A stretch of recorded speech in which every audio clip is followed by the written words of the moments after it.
Imagine this for a second. You need to build something huge, something that lasts forever, lines up perfectly with the stars, and has geometric precision down to the millimeter. Okay. Now, imagine doing all that without lasers, CAD software, not even a basic calculator. Right. Just sticks and rope, maybe? Pretty much. Yeah. Just sheer ingenuity, sharp minds, and yeah, probably a lot of rope and wood. Yeah. That's the incredible challenge ancient civilizations faced, and somehow they absolutely nailed it. It's kind of mind-bending when you think about it. Totally. So today, we're doing a deep dive into that astonishing world. Our mission really is to try and uncover some of those forgotten techniques, the deep thinking and the surprising mathematical brilliance that let these early builders shape their world with such breathtaking accuracy. Yeah, leaving us with wonders that, frankly, still puzzle us today. Exactly. And what's really captivating, I think, isn't just the scale of what they built. It's how maths wasn't just a tool for them, like a hammer or a chisel. It was more like a language, something woven into everything daily life, how they saw the cosmos, even their spiritual beliefs. A language, okay. Yeah. We'll explore how these ancient minds used, sharp observation, really practical geometry, and this deep feel for natural principles to create legacies that still stand. Still humbling, really. So where do we start this journey? Maybe Egypt, along the Nile. That's the perfect place to start. The Nile's floods basically demanded precision. Right, because it wiped everything out each year. Exactly. So forget abstract theorems for a moment. Egyptian math was born out of necessity. It was rooted in the dirt, the water, this urgent need to manage their world after the flood. Makes sense. So from about 3000 to 300 BC, their math wasn't about elegant proofs. It was about solving immediate, critical problems. Like what specifically? Well, think about it. The flood recedes. You've got to resurvey everyone's land accurately. That's crucial. Ah, right. Avoid disputes. Precisely. And manage complex tax accounting for harvests. And then, of course, there's the big one, directing the construction of things like the pyramids. Okay, so real-world problems driving mathematical innovation. Absolutely. It made their whole system incredibly robust and practical. And it wasn't just simple counting, was it? I read about the papyri, like the Rhine papyrus. Oh, yeah, they were way beyond simple counting. Their system had arithmetic, geometry, even basic algebra, and those texts, like the Rhine papyrus from around 1650 BC, or the Moscow papyrus even earlier, they're fascinating. What's so fascinating about them? Well, take fractions. Instead of writing, say, 34 like we do, they'd break it down into unit fractions. Unit fractions, like 1 over something. Exactly. So 34 would be written as 12 plus 14. Huh. Seems complicated. It seems complicated to us, maybe, but it shows this incredible dexterity with numbers. It let them handle calculations that, honestly, you'd struggle with without a calculator today. And they even got a really good estimate for pi, about 3.16. Wow, 3.16. That's pretty close.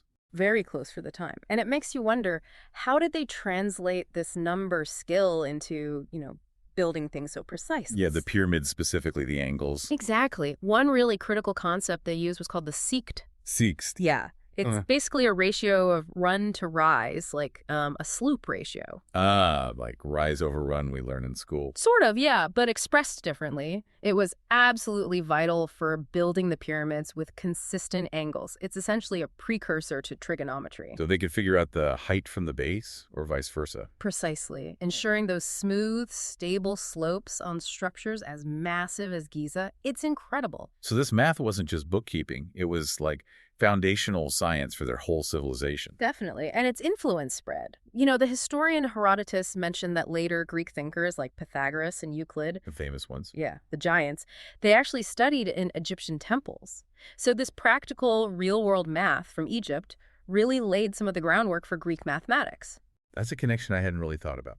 But, okay, Egypt was amazing, but they weren't the only ones doing this kind of thing, right? Oh, absolutely not. Egyptian ingenuity was, like you said, one really bright thread, but it was part of this global tapestry of mathematical marvels. This kind of thinking wasn't isolated. It was happening everywhere. Pretty much. Across continents, you see geometry becoming this powerful language, not just for building, but for understanding the cosmos, shaping whole societies. Okay, give me some examples. Where else should we look? Well, let's jump over to ancient Greece.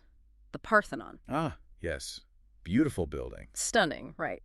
But it's not just beautiful, it's this profound statement of their geometrical genius. It's famously linked with the golden ratio. That 1 to 1.618 number. That's the one. You find it all over nature. Now, scholars still debate, was its appearance in the Parthenon always a deliberate calculation, or sometimes just a result of really good eye for proportion?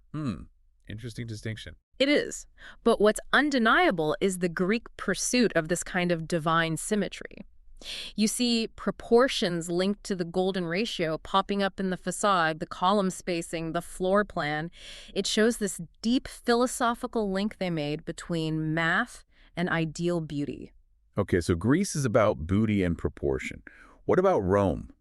They were more practical, weren't they? Hugely practical. They harnessed similar mathematical skills, but for sheer unyielding utility. Think about the aqueducts. Right, carrying water for miles. Colossal arteries, yeah. And the engineering was just astonishing. Their engineers meticulously calculated these incredibly shallow gradients. Why shallow? So the water would flow steadily without eroding the channel or becoming stagnant. We're talking slopes of often less than 0.5% for huge distances. Wow, how do they even measure that accurately? Great question. Careful surveying, possibly water levels we'll touch on later. And they even used siphons, inverted siphons, to get water across valleys, essentially defying gravity using pressure. That's advanced hydraulics. And they had concrete too, right? Yes. Their use of concrete and waterproof mortar was groundbreaking. Imagine the calculations, the material science needed without any computers. Just trial, error, and brilliant math. Okay, let's head east. China. The Great Wall comes to mind. Definitely. The Great Wall isn't just about sheer manpower. It's a breathtaking display of early mathematical thinking applied to landscape. How so? Well, ancient builders there used early forms of trigonometry, the kind the genius Lu Hu would later formalize to map the terrain. To decide where the wall should go? Exactly. To trace its path over mountains and valleys, and to strategically place watchtowers using geometric precision for the best lines of sight, maximizing defense over thousands of miles. That's incredible strategic geometry. It really is. And you see their geometric skill in other things too, like the south-pointing chariot, complex mechanisms showing a deep understanding. That precision definitely carried over into huge constructions like the wall. And what about even earlier builders, like Stonehenge? The megalithic builders. Yes. People like Alexander Thom did groundbreaking research showing they had a really sophisticated grasp of geometry and astronomy. More than just piling up big stones, then? Oh, much more. Thom proposed they used a specific unit of length, the megalithic yard, about 2.72 feet. A standard unit. Apparently quite consistently used to lay out these complex shapes, not just circles, but flattened circles, egg shapes, ellipses, often based on Pythagorean triangles, like the 3-4-5 triangle, for getting perfect right angles. The 3-4-5 triangle. We'll come back to that, I bet. We will.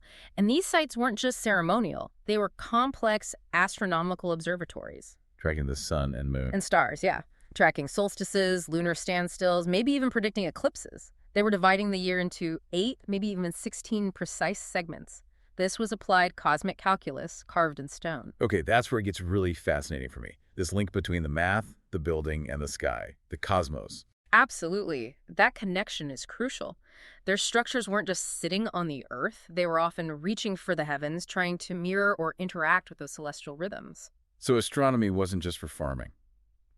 It was vital for agriculture, sure, but it went much deeper. It was woven into social structures, religion, political power, especially when you look at Mesoamerica. The Maya and Aztecs. Exactly. Their calendar systems were incredibly sophisticated. They had the 365-day solar year, obviously based on careful observation, but also this unique 260-day sacred cycle running alongside it. 2 calendars working together. Yeah.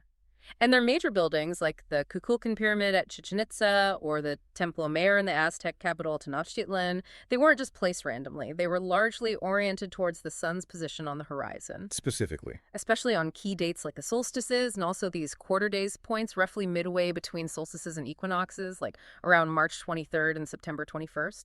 These marked critical times in their ritual and farming years. It wasn't just about looking nice. And it wasn't just the sun, was it? Did they track other things? Oh, absolutely. They meticulously tracked the moon. The Maya lunar series inscriptions are beautiful examples, and the planet Venus was hugely important. Venus. Why Venus? It was linked to rain, maize fertility, cycles of life and death, even warfare. The Dresden Codex, one of the few surviving Maya books, has this incredibly detailed Venus table charting its 584-day cycle. Wow. So these alignments were deeply tied to their core beliefs in survival. Completely. Marking time, connecting with the gods, ensuring good harvests, legitimizing rulers. It was all intertwined. And sometimes they built the alignments right into the architecture itself, like with light and shadow. Exactly. That's maybe the most magical part. Think of the serpent shadow that crawls down the steps of the Kukulkan pyramid during the equinoxes. Yeah, I've seen pictures of that. Incredible. It's not an accident. It shows this profound integration of architectural design with celestial events. They were literally building structures that came alive with light and time, living observatories. Okay, this is all incredibly advanced stuff. Which brings us back to that nagging question. Yeah. How? How on earth did they achieve this mind-boggling accuracy with, what we think of as basic rudimentary tools? Yeah. Perfectly level foundations over huge areas, walls dead on right angles, precise measurements. I mean, how do you even start? That is the million-dollar question, isn't it? And it's funny, it's something people still puzzle over. I saw a thread on Reddit on Ask Engineers where people were debating exactly this. How do you make a truly straight edge if you don't already have one? Right. It's like a chicken and egg problem. Kind of.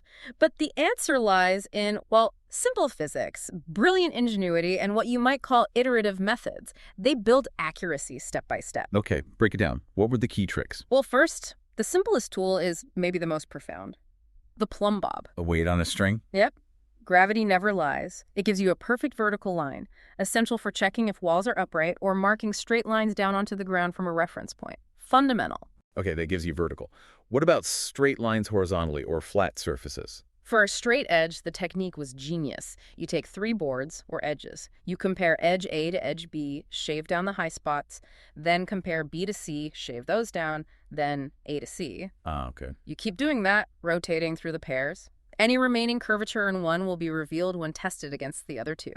Eventually, all 3 fit perfectly against each other. It's a self-correcting method. Clever. So you don't need a perfect reference to start with. Exactly. Yeah. You create the perfection through the process. Same basic principle applies to making large surfaces perfectly flat using these straight edges to find and remove high spots. And right angles. You mentioned the 3-4-5 triangle with Stonehenge. Yes. That principle was known long before Pythagoras wrote it down formally. Yeah. The Egyptians certainly used it. You measure out 3 units along one line, 4 units along lines starting from the same point. And if the diagonal connecting the ends is exactly 5 units... You've got a perfect 90-degree angle. Simple, but incredibly powerful. And the beauty is, the unit could be anything: a cubit, a foot, a pace, a length of rope.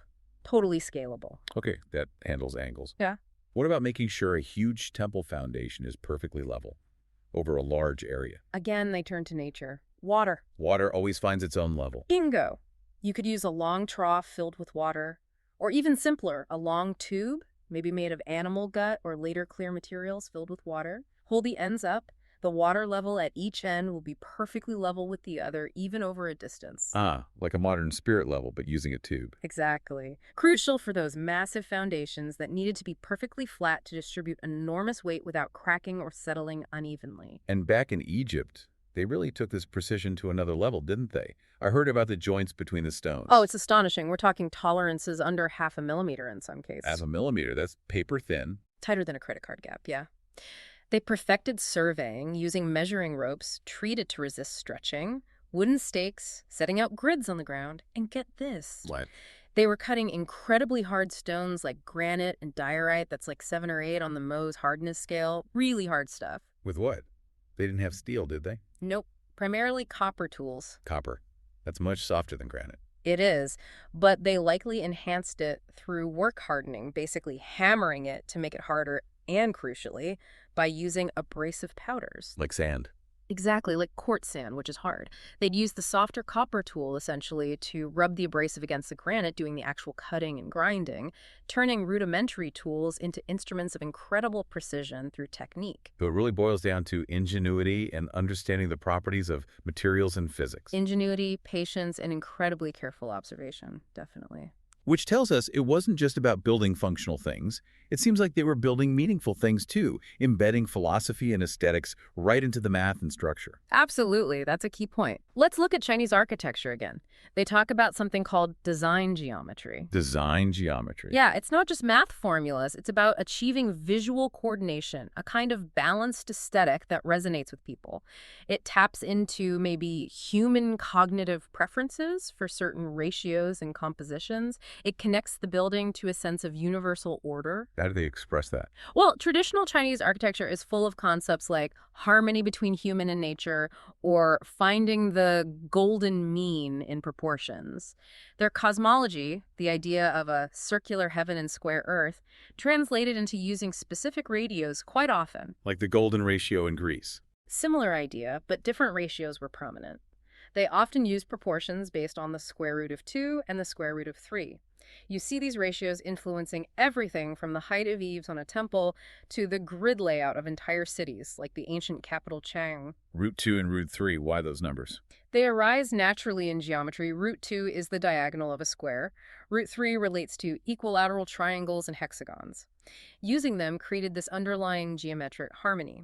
You can see intricate examples in places like the Beijing Ancestral Temple, where these ratios appear in dimensions and layouts. It wasn't random, it was like an aesthetic law they followed. So this golden mean or sense of balance showed up in symmetry too. Yes, very strongly. That pervasive central axis symmetry you see in grand Chinese palaces and temples, that creates a feeling of solemnity, stability, order. But they could also use the same principles of balance more subtly, achieving a relaxed asymmetrical harmony in garden designs. It was adaptable. Very. It was about creating an aesthetic that felt right, aligning mathematical harmony with how humans actually perceive the world. It seems so clear then, looking across all these cultures. Math wasn't just for engineers or accountants. Not at all. It was profound. It was a way to structure their world, yes, but also to express their deepest beliefs, to connect with the divine, with the cosmos. One source we looked at called it the poetry of logical ideas. The poetry of logical ideas, I like that. Another called it the music of reason. Beautiful descriptions, aren't they? Captures that blend of logic and something deeper. So we've journeyed from Egypt to Greece, Rome, China, Mesoamerica. We've seen how this foundational math and sheer ingenuity let ancient civilizations build these truly breathtaking structures. Yeah, from the Sequel of the Pyramids to the Parthenon's proportions, the Maya celestial alignments. These ancient minds created wonders that honestly still leave us speechless sometimes. And we've seen how what seemed like simple tools, Like plumb bobs and water levels. combined with clever iterative methods and this deep grasp of natural principles like gravity, allowed for incredible precision. And crucially, how this math was so often tangled up with philosophy, cosmology, spirituality. These weren't just buildings. They were statements about their place in the universe. Physical models of their worldview. So maybe the next time you stand in front of an ancient monument, you won't just see the massive stones or the beautiful carvings. Hopefully you'll also sense that hidden mathematical language humming underneath it all. Yeah, and feel that incredible human ingenuity that made it possible. It really makes you wonder, doesn't it? What other lost technologies or ways of understanding the world might still be out there, waiting in the echoes of ancient wisdom? What else did they know that we've perhaps forgotten? What mathematical keys are still hiding in plain sight?